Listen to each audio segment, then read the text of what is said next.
There was a time before COVID when the local teacher reigned supreme, when people believed everything they heard in history or English class. And in moral, two men were more daring than the rest, and it was their job to deliver the news. When you need reliable, up-to-date news, they're here for you. When you need to know what's not going on in the worlds of sports, they're here for you. And when you need to laugh because you've been shut up for weeks, they're here for you. This is Halloween and nightMUIRs Weekly News. Welcome to this week's news. I'm Scott Muir, and with me as always, Craig Hall. Today's top story comes from field reporter Alyssa Shaw. A Canadian company finally got a project that was proposed 12 years ago rolling beginning this month of April. The long-disputed Canadian-U.S. Keystone Oil XL pipeline is back up and going. The company secured $1.1 billion from the government of Alberta, Canada, where their premier stated that their resource-dependent economy can't afford to wait any longer with this action, even factoring in the coronavirus pandemic. Even though it is being launched when all the prices are down to $20 a barrel, which is less than half of the normal price of a barrel. The pipe in question will run from Alberta, Canada, through Fallon County, Montana, and from Hawken County, South Dakota, down to Steel City, Nebraska, to be further distributed. It will run approximately 1,179 miles and is estimated to be able to carry up to 830,000 barrels of oil each day. Some of the largest fights against the pipeline were that it would affect petrol prices, not create long-term jobs, and would negatively impact the environment. It was passed by President Trump in a permit that environmentalists are saying is illegal. The pipeline is projected to be finished in 2023. These issues are being addressed by the president, and he will release his opinions on this move more vividly in the future. The next news story comes to us from Rowdy Lind, which is seemed to be a very, very big story in the world today. As of March 31st, residents of a northern Wales town are having some issues with goats. More than 100 goats have taken over the town, eating all the people's bushes and flowers. The goats come from their home in Great Orme Country Park. I think I said that right. They have been taking advantage of the town because of the coronavirus lockdown. A North Wales police spokesman says that they will not be responding to any non-emergency calls about the animal trespassers and believe that the goats will eventually leave town and go back home. But this is not the only town to be affected. Many other towns in the countries have had similar problems, like Japan. They're having deer run through the streets and the subway stations. The reason all these animals in Japan are going to the city is to search for food, because people aren't going to the parks and feeding them anymore. Without the presence of people, animals are returning to these urban areas. That is quite the pandemic going on. Absolutely. To speak on local news, we will now go to Riley Mason for a local news story. All right. Hello everyone, my name is Riley Mason, and today I'm here to give you a little bit of our local news. So just recently, on Monday, March 30th, a house fire took place in a Scottsbluff home, caused by an unattended candle. This one candle caused minor damage to a room and a family's belongings. However, we had the quick response of the Scottsbluff Fire Department, Scottsbluff Police Department, and the Valley Ambulance there to control the scene. They were able to put out the fire by using water to make sure the smoldering was all the way out. And they also had to break a window and open a back door to make sure the ventilation was proper. This way, no backdraft would be caused, and just to make sure the fire was under control. So this is just a friendly reminder to all of us that use candles to make sure we don't leave a room without forgetting about it. Just one little candle can burn your whole house up. Just remember that. Also, I want to thank the Star Herald for giving us this great news story. Hope you enjoyed. And don't forget to blow out your candles. Thank you, Riley, for that piece of news. We now go to Laura and Shandy for our feel-good story of the day. That's Shandy, and that's Laura. During these hard times, we think it is important to look past the negatives and focus on some of the positives. Due to COVID-19, zoos and aquariums around the world are closing. However, caretakers are getting creative in how they can give animals new experiences. At the Shed Aquarium in Chicago, penguins were free to have their own field trip. They inspected stingrays, dolphins, piranhas, and much more. Caretakers are introducing them to new activities, foods, and experiences to keep them active and happy. Right now, with all that is happening, it is important to stay positive and read a heartwarming story like this. Bye. Thanks, Laura and Shandy, for the feel-good story. It really warms my heart to see a story like that. We are going to take a commercial break right now, so stay tuned and we'll be back with weather. Hi there, Phil Swift with here. Are you tired of these frigid cold temperatures? I sure am. Well, have I got the product for you. Introducing the all-new Windbreaker Rain Deflector Automatic 3000. I tell you, you can't get much better than this. Hold on though, we aren't done yet. Is it the middle of winter and you're still freezing cold? An all brand new Carhartt.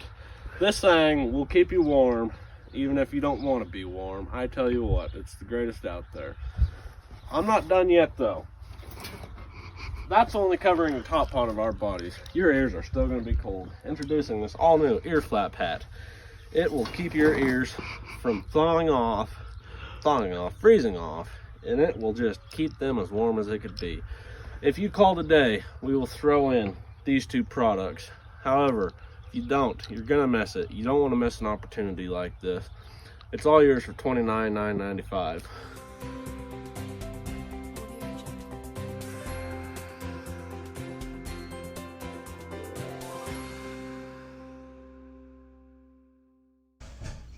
I'm Christine Humphrey with the Halloween and Nightmare Weather Desk. We are receiving reports of record high wind hitting the Panhandle. Our field agent Jaden Harvey's is out there investigating the scene. How's it going, Jaden? Christine, the prevailing westerlies are no joke. As of right now, we have 50-mile-an-hour winds, so if you're going outside, please be careful and watch out for flying debris. Peace out. Oof, hope he's doing okay. That's all for the Halloween and Nightmare Weather Desk. We'll see you next week.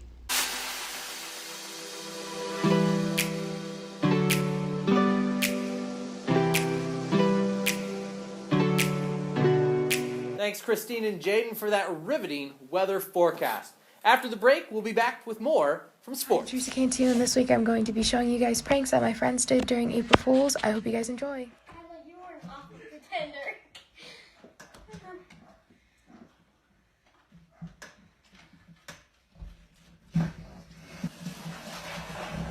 Logan, come here! What do you want? I think I got this stuck. Can you hold on to it for a sec? Sure. Why? Okay, bye. Hey, wait! Hey, wait!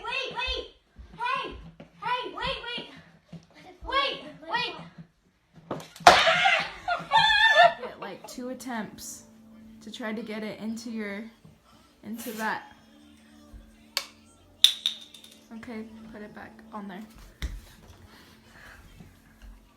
So, I'll stay.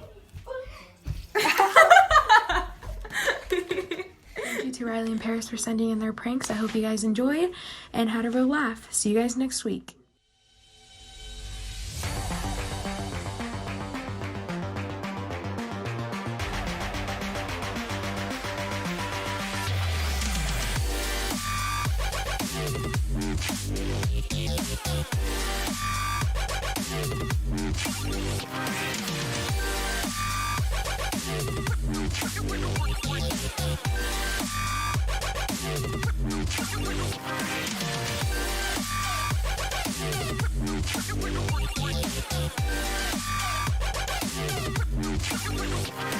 This week in sports, we had Blake versus Caden in volley basketball. Blake with the first serve here. Nice little volley going back and forth. Caden gives the forehand but comes up short. Point Blake. Caden's knees look a little weak in the video, but he has a cool behind-the-back pass back to Blake, and there's Blake with the serve. Little setup from Caden. Back and forth we go. Blake shorts. Into the net. Into the net. 1-1. Blake shaking it off there, and now he's kicking the ball. He looks super athletic. I tell you what, best athlete of Morrill High. Here he comes to the serve. Caden serve in. Push pass from Blake. Coming back, and now Caden is short once again. Kind of like him. He's a little short. He is a little short, and the knees are still looking a little weak. Blake takes the stance and serves the ball. And looks like Caden just completely whipped. It's a great ace by Blake Lofink there to take a commanding 3-1 lead. Caden wiping the sweat from his eyes. Good little drop shot. Behind the fancy. back. Oi, great save. Coming back. Uh-oh. Oh, I thought he was going to spike it. Oh, Caden short again. 4-1 Blake. Game point. There's a serve. Over. It looks like he set him up. And not exactly sure what happened there. They're just going to toss the ball back and forth. I don't think they liked it. Must be a replay. The serve. Over the net. Back spike! Blake wins. Game over. Thank you, Blake and Caden, for that exhilarating game of volley basketball. We're going to a break right now, and we'll be back with our senior spotlights. Every year, guns take the lives of 5,000 donkeys. Stop the sale of guns. Help save ears' lives. Vote Democrat. I'm Craig Hall. This message is approved by me. Hi, I'm Scott Muir, and I'm running for presidential candidate for the Republican Party. Like I tell my old trusty steed here, Bruno, well, sometimes it doesn't always work out, but America is built on the backs of ranchers, and that's what I'm here to tell you. As long as we stand together, we'll keep America great. Yeehaw! Welcome back to the program. This week, in our senior spotlight, we took a trip to the Wedham Ranch to hang out with Tanner as he showed us the cowboy way. This week, we headed to Tanner Wedham's ranch, where he showed us the art of being a cowboy. This included jobs such as opening gates, feeding cattle, saddling horses, among other things Tanner finds in his spare time to do. Hey, Scott Muir here. Craig Hall. Tanner Wedham. And we're on our way to go feed some bulls and maybe slap a bull. Yeehaw! So during the winter time, we like to feed this little piece to our bulls. It's just a bunch of venison smashed together. They call it cake. We feed it to them in the wintertime until there's no grass, and so they can stay healthy. Prior to feeding the bulls with the cake feeder attached to the back of Tanner's pickup, Mr. Muir tried his hand at feeding a horse out of his hand, much like little kids do at any petting zoo.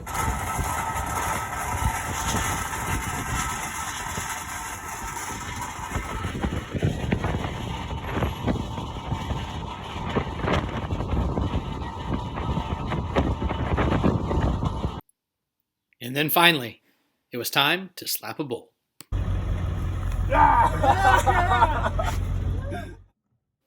After arriving back in the yard, Tanner took time to help Mr. Muir onto a horse and teach you how to saddle one.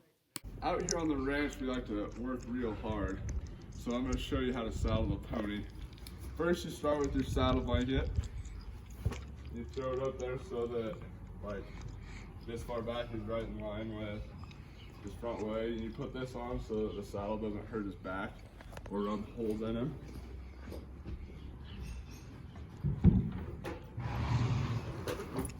Here you have the saddle.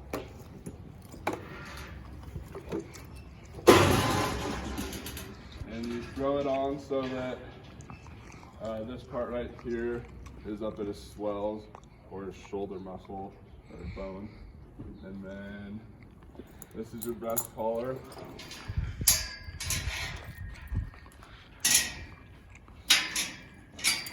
You put it around the front so that your saddle can't slide back. Because if it slides back, then that's not good.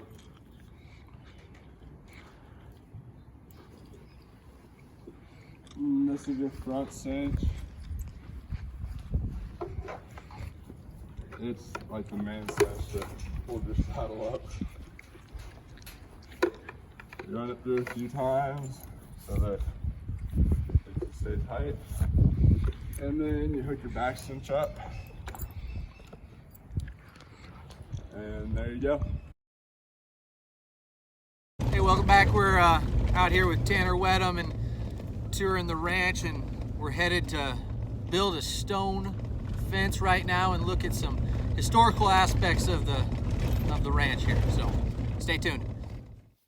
A few minutes later, we arrived at the butte, where we got out, hiked, searched for Native American artifacts, and eventually, with a few slips and a lost hat, arrived at the top to take in this breathtaking view.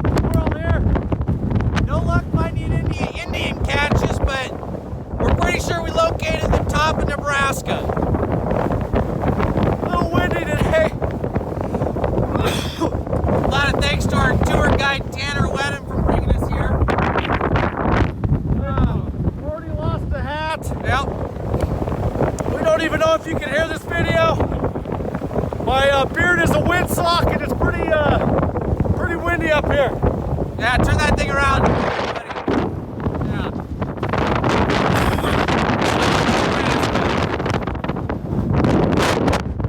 Top of the world up here.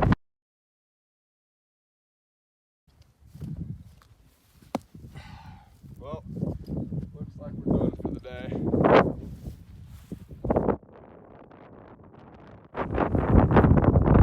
Predators stay on that side, the cattle stay on this side.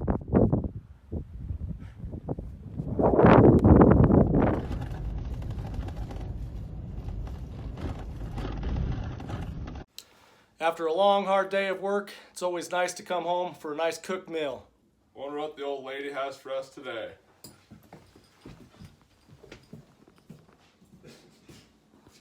This is Tanner Wedham. Thank you for coming out to the ranch and learning the cowboy way. I'll come back now here. We just want to say thank you to the Wedham family for letting us go out to the ranch. And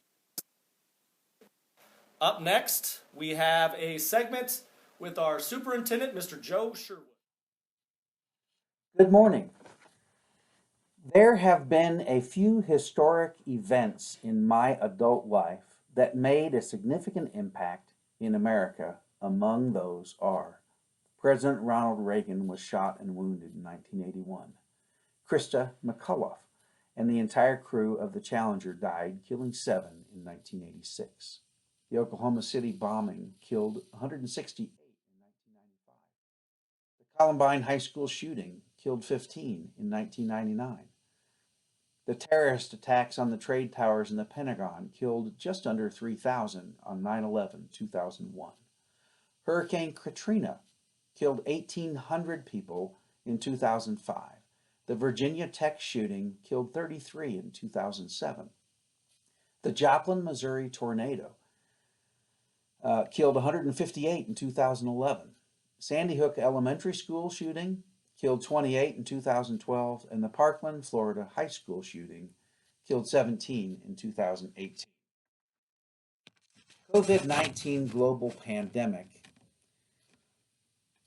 is to be determined. How many people will die from this in America? How many people will die in the world? By the end of today, there will likely be 1 million COVID-19 cases in the world, with nearly 250,000 cases in America.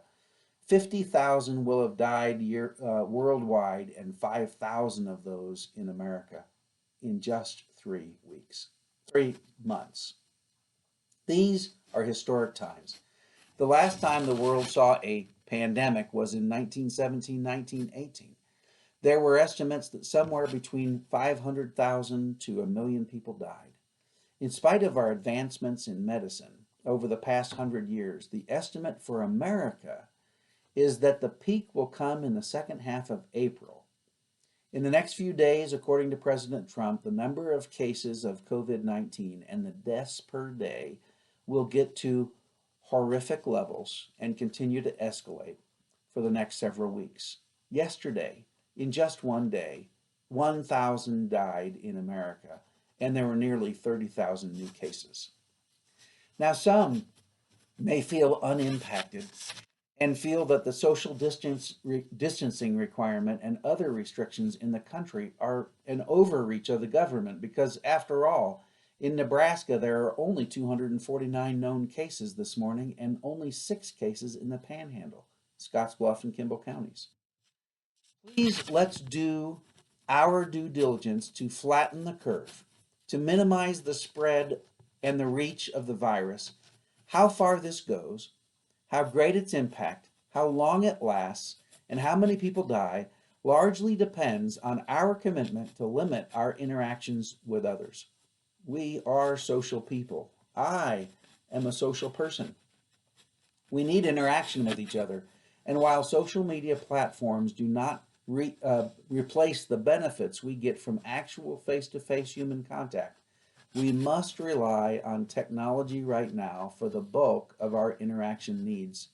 We must do our part in this time to reduce the impact of this horrific pandemic in our region, state, nation, and the world. During this shutdown, I want to applaud the crew that is preparing and delivering meals to the students of our school family. We announced the school shutdown on March 18th. The cafeteria and transportation people in Paris collaborated to figure out which families wanted meals and how to deliver them, and actually did it on the 18th, just 3 days later, delivering more than 320 meals. They are now delivering breakfast and lunch for 7 days a week to more than 200 students. At this point, they are delivering 2,842 meals per week. I appreciate how they have strategized to overcome the logistical challenges that this task creates and put our students and their families first. Our teachers and instructional team were one of the first in the Valley to get students their Chromebooks 3rd through 12th grades, iPads to 2nd graders, and some younger than 2nd grade as needed. Our teachers are using the one-to-one platform on which they have become proficient to deliver instruction. Some of the classrooms, it is different than it was face-to-face, but each teacher, each grade, each subject is implementing innovative and effective strategies to provide the continuity of learning for these last 9 weeks of school. Younger grades and preschool teachers are sending home hands-on packets to engage the children during their time apart and continue to interact with educationally appropriate strategies for their developmental stage and stimulate curiosity and grow their love for learning. Our entire staff rose to the challenge without wavering, without complaining, and delivered excellently and effectively. Thank you. During this time away, several important improvements are underway. One of the most exciting is all the instructional classrooms will be getting new interactive boards and projectors, replacing the more than 15-year-old Promethean systems with new 4K systems. These are ordered and hopefully will be installed yet this spring so that teachers will have the chance to learn their capacities before school starts. The early childhood building is getting interactive surface applied to the floor before Brad and his crew waxes the buildings. This will not only make the building entry and hallways look more like a preschool, but also will provide to the students the opportunity to work on their gross motor skills in the hallways. The main gym at the elementary is getting resurfaced now rather than waiting till summer, so that as soon as we are permitted, we are able to do camps, open gyms, and so forth. Thank you, Mr. Hall and Mr. Muir, for creating this innovative project to stay connected with the students and school community. I look forward to watching weekly episodes. See you next week. Thanks for staying tuned, guys. Hope you enjoyed the show. And thanks to everybody that contributed to our video to make this such a huge success.